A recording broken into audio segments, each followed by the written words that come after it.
Hi everyone, and welcome to Mr. Muse Models. It has been quite some time since I've sat down in front of the camera and decided to do a video, and I thought I really should do an update, so that's what we're here for. So this is going to be my update for August 2018. As I started off in the last video and the video before that on my updates, life is a bit busy, so I haven't really had the time to do any filming or anything like that. It's not that I haven't got the mojo for it, far from it. I do want to make some videos, but I'd rather do something half decent and get something out half decent from time to time rather than doing a bit of a rubbish job and getting out on a regular basis, so hence a lack of content really. But it doesn't mean that nothing's been going on, far from it. I've been sort of relatively busy, not so much in man cave but with other bits and bobs. So what have I got to report on? Well, first, it's not really channel related but it is aviation related. Is in July, on July the 13th, Friday the 13th, lucky for some, and not for some others, I went down to the Royal International Air Tattoo, RAF Fairford. Now, I've not been to the Air Tattoo down at Fairford since I was a teenager, and I had a fantastic day. The weather was good for most of the day, apart from when they were due to do the special RAF 100 fly past. That they were going to be doing the RAF 100 sign with the typhoons in the sky. They got a load of Spitfires lined up and it all looked very promising on paper, but unfortunately the heavens opened, the clouds came in and they weren't able to get everybody into the time slots to do it, so that got scrapped, which is a bit of a pity. But on the other side, everything else pretty much was displayed, and there's some absolutely fantastic displays down there. The solo turret display, the F-16C, was absolutely fantastic to watch, as was the French teams with the Kutu Delta and the two Rafales. They're really good to watch, and it's not aircraft that I've seen displayed before, so that was great.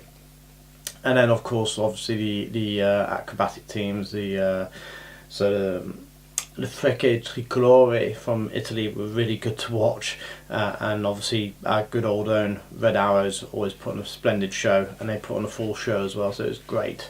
Got a load of photos which I'm still in the process of editing and whittling them down, and when to do get a few, I'll probably put some up on a little slideshow for you at some point. Other than that, I've been sort of beetling on a little bit of a few projects. I've started to film some stuff for a video build, which is for my Mosquito, my Tamiya 1/72 scale Mosquito. So I just really need to get back onto that and get cracking, and I need to start some work. Alright, so what I'm going to do is my usual sort of format. I'll pop down to the bench, show you what I have been building recently, and also sort of what projects we've got coming up. And also I need to talk about a couple of purchases as well, so, but I'll do that face to face camera afterwards. So the first thing I'm going to do, get these cameras pointed down where they need to be so I can show you what's on the bench. So completions, or a completion to show you. It's a kit I was building for the Floyd Models group build called French Fancies, so basically had to be anything French in subject, and I showed you on the last update that I'd almost finished it, and I got it done in time for the end of the group build. The group build finished on the 31st of July, I think it was, off the top of my head. Anyway, so here she is. Just bringing in. This is the A model 1/144 scale Canadair CL415. It was not an easy kit, far from it. I struggled with quite a few bits and bobs on it, being a limited run kit, but I really enjoyed it. So there's a lot of firsts here. It's the first time I tried to get any kind of water effect on the base. I will move it around a little bit so you can try and see what I've achieved there. First time I've done a limited run kit. A model certainly do some very interesting subjects, but their quality of kit is, I don't know, I'll call it artisan. It needs a lot of work.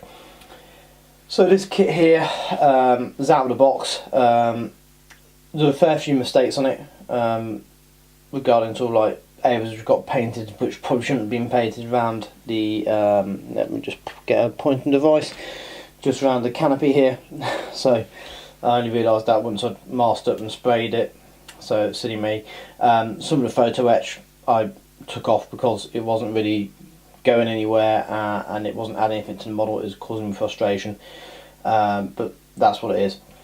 This was sprayed using Tamiya yellow X3 I think it is, or X8 lemon yellow, or was it XF3? Might have been XF3, the matte yellow, and X7 for the red parts. That was then given a gloss coat of Tamiya X22 clear, I think it was, thinned with self-modelling, Mr. Hobby self-leveling thinners. And then I used the Floyd Models grey wash to sort of just grime it up a little bit. I didn't want to make it too dirty because these aircraft are generally kept quite clean. I wanted to replicate a blurred pop effect, because obviously if it's skimming over the water to scoot water into its tanks, the pops aren't going to be static. So I did that with a bit of acetate that I sprayed some and cut a mask out for it. Sprayed that with a bit of Tamiya smoke and XF1 heavily thinned down, just to sort of give a bit of blurred pop effect. And then the water base was done, polystyrene base, and then I did some sort of papier-mâché over the top of it to make it sort of a bit stronger. And then I got some aluminium foil, which I scrunched up and then gently pulled apart, and that gave sort of a wrinkle effect for the waves. At the small scale, I think it's worked okay. If you wanted to do sort of a bigger scale of aircraft that was scooping the water, you probably want a bigger effect of waves, but I think in this scale it's worked. And then I just painted that using artist acrylics, various tones of blue, darker blue, a bit of black in there, a bit of white in there, a bit of green in there, to try and get a bit of tonal variation throughout the base. And then I sat the aircraft down into some silicone sealant, which hadn't fully dried when I finished it. It is still a little bit white. Since then it's dried, it's gone completely transparent, and I think I might just need to dry brush some white artist paint on it, just to sort of give it a bit more of a froth, sort of foamy effect. Well, not foamy, but a bit more turbulent water effect. But overall I'm quite happy with the aircraft. I say a few mistakes, but I think it's turned out okay. What I'm going to do now is I'm just going to try and, if I can, lift the base a little bit for you, so you can try and maybe see some of those water effects a little bit. So, as I say, I've tried to just get a bit of tonal variation in there. As I say, it's an enjoyable aircraft in the end to build. Just bring you right in so you can see some of the build, and we'll try and get you to zoom. There we go. So, yeah, as you can see, it's not perfect, but I'm pretty happy with the way it's turned out. Just zoom back out for you. There you go. And we'll just try and keep you in focus a little bit. There we go.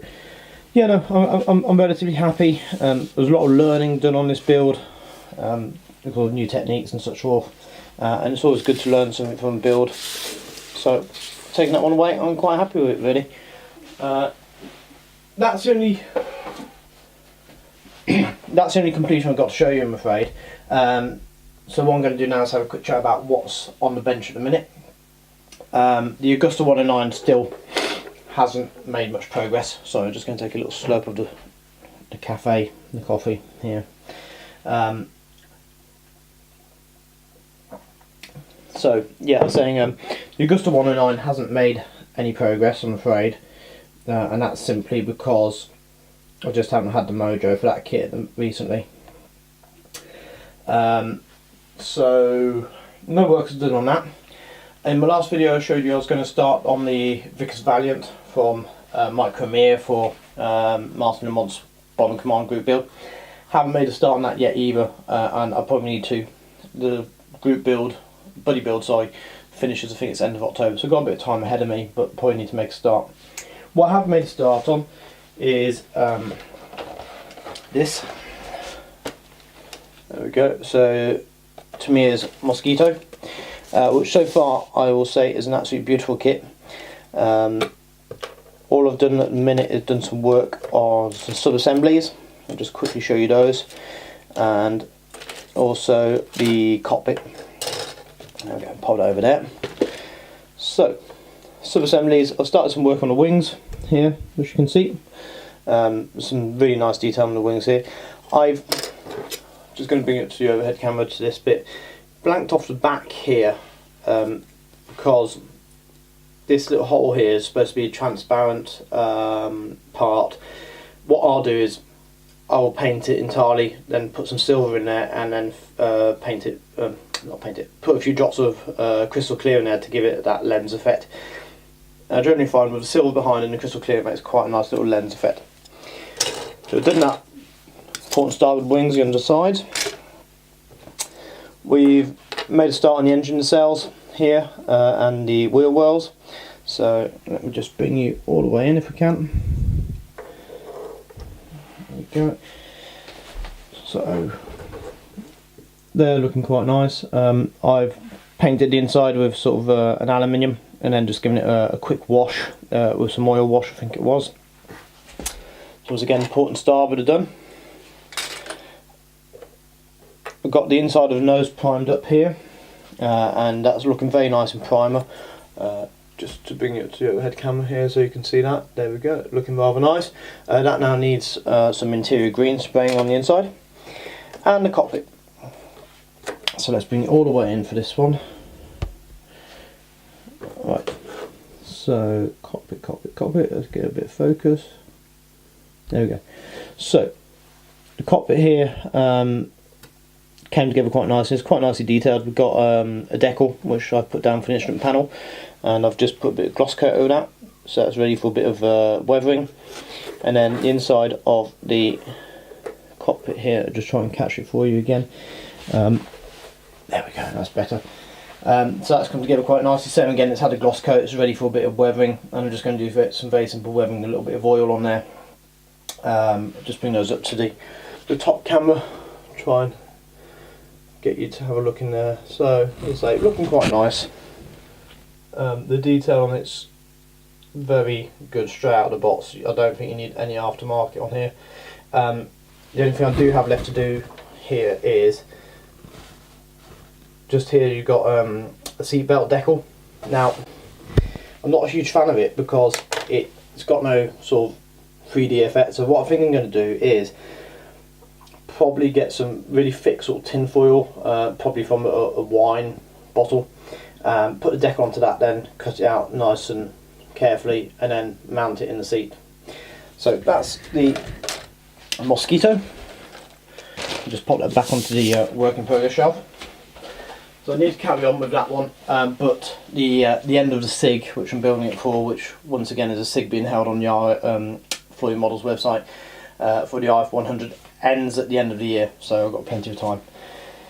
The other thing I've started some work on, and just as a quick sort of side project, A, because I like the aircraft, and B, because I've built a few of them before and I know they go together quite well without too much hassle, is I've started to work on this little guy here. This is Airfix's 1:72 scale Hawk. I've already built two of these, and this one's going to be an RAF Red Arrows markings. Going to be doing the classical markings with the fin and the blue, white and red. So that's come together quite nicely thus far. Just a little bit of filler around the wing roots here. Let's see where we can get that in focus for you. So a little bit of filler just on the wing roots here. I've just recently put the air intakes on, so they need blending in, and we need a bit of filling job around there. Other than that, underneath, if I just back you out a little bit, there we go. Underneath, same again, we've got a slight bit of filler just where the wing and the fuselage join, but other than that it's quite good. The only thing I've realised that I haven't done on this aircraft, I forgot to put any nose weight in it, which I'm kicking myself a little bit by now because I was going to do this sat on its undercarriage, and my gut instinct is saying this is going to be a tail sitter, just because when I try to balance it on my fingers where the undercarriage goes, it's sort of tipping backwards. I have got the ejector seats to put in there. Let me just try and get it on camera. There you go. Oops, there, drop it. So yeah, you can see it drops backwards. I have got the ejector seats and the pilot to go in there still, so that'll add a little bit of weight, but I don't think it's going to be enough. So I'm not quite sure what I'm going to do there. The only option I can see to sort it out is just here in the cockpit. There's a cover, a cowling. I think it's a cowling. Basically, the top of the instrument panel here. There's a little cover goes over it, so I could sneak a little bit of weight in there, some lead shot or something like that. Cover the cowling, and you wouldn't see it once it's got the canopy on. So I think that's the only way I'm going to work my way out of that. I've done the pilot. Just bring it all the way in. There we go, and get you to focus. There we go. So there's the pilot. He's looking all very nice. He's painted up using what paint did I use for this one? Vallejo model colours, and he's had a wash of Citadel Agrat Cercade all over him, just to give him some definition. So that looks alright. And then back the ejector seats. Bring it into focus again. That's it. There, will it catch it? When you catch. Come on. Oh, sorry, a bit of technical difficulties here. Camera's not playing ball with me. If I do that.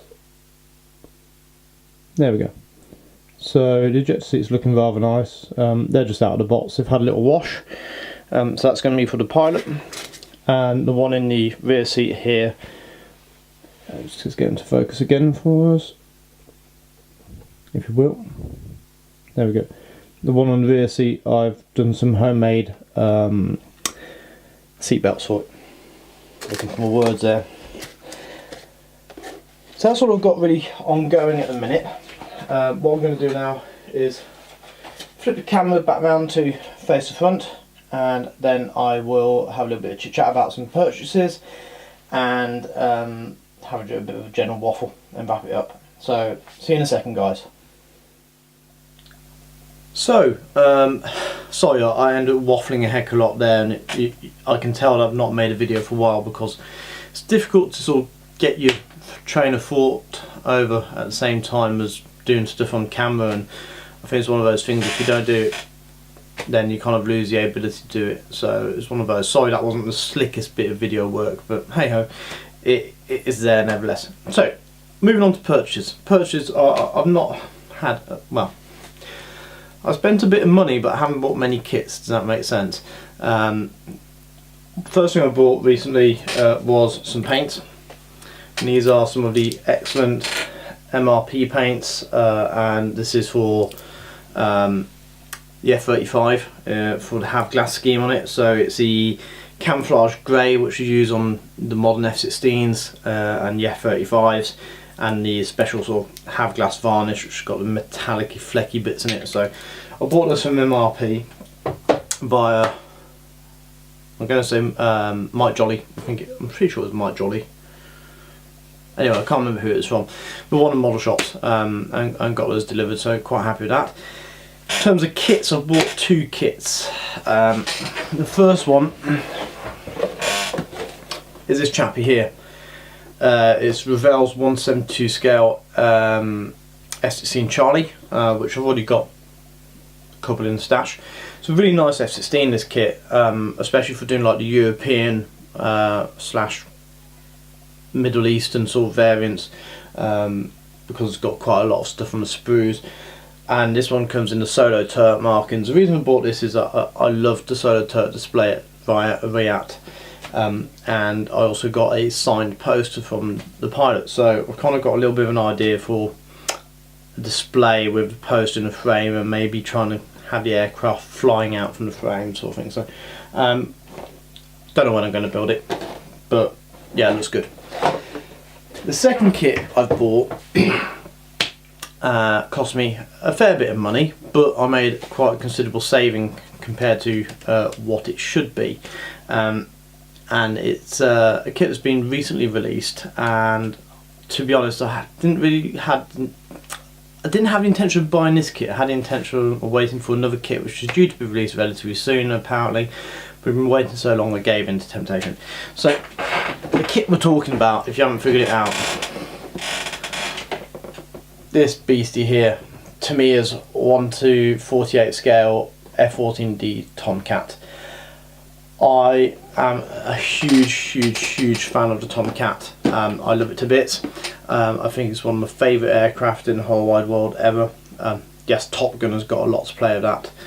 2 seconds just whilst I catch a drink. Coffee.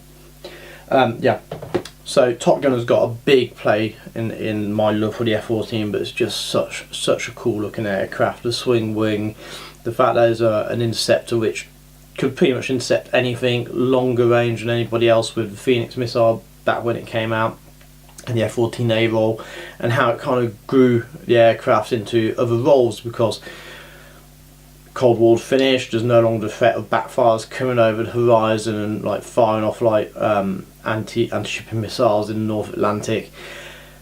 So it had to grow. So it took on a reconnaissance role with a TARPS pod, and then obviously it took on a bombing role, and it did have quite an important role to play in that, in Operation Iraqi Freedom and also Enduring Freedom in Afghanistan, the American missions in those two parts of the world. And I just think it looks iconic. So I was going to be, well, I've got on pre-order the AMK 1:48 scale Tomcat, if that ever gets released. I don't know when it will be now. I mean, to me, I've come along and hit everything out of the ballpark with this kit. Phil Floyd's done a cracking review of it already that you can see, but just because this is sort of like my pride and joy kit, I'll probably go to do a little sprue tour and have a look in the box at some point, just so you can have a look at what's in here, and I'll give you my thoughts on it. I mean, obviously I'm telling you already, I love it. It looks really nice. When am I going to build it? And that's a good question. It's one of these kits where I bought it at a really good price. I think it cost me about £70 delivered from Mike Jolly on Facebook, on his Model Kits for Less group. The recommended retail price for this thing is over 80 odd pounds, 89 quid I think almost. So I'm saving best part of 15-20 quid on it, so it was a bargain. But obviously it's not something that you'd go around spending. Well, I can't spend that amount of money on a kit on a regular basis, so this is my most expensive kit. It's my pride and joy, and I'll build it when I feel that I can do it justice. So put that down there. As I say, I will do a sprue tour on it. My good friend Luke Carswell of Black Rifle Model Works, I was chatting to him about this the other day at work, and he's saying, can you have a little bit of a sneaky peek inside the box by doing a video? I was like, of course mate. So I'm going to try and get that done. When? That's another question. I'm back at work tomorrow for 5 shifts on the bounce, so it won't be until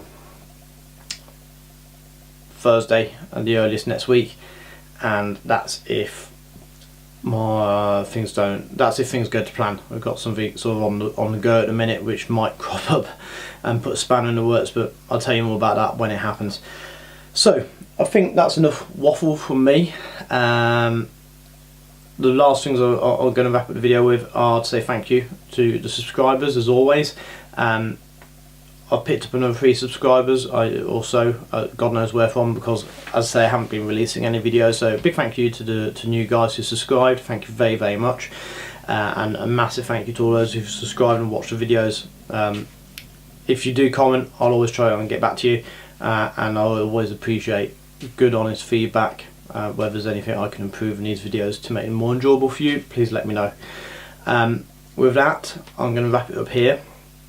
I'm not going to make the promise saying, oh, I'm going to get a video out next month. I'm going to not make a promise about a build video, but I do want to keep them going, and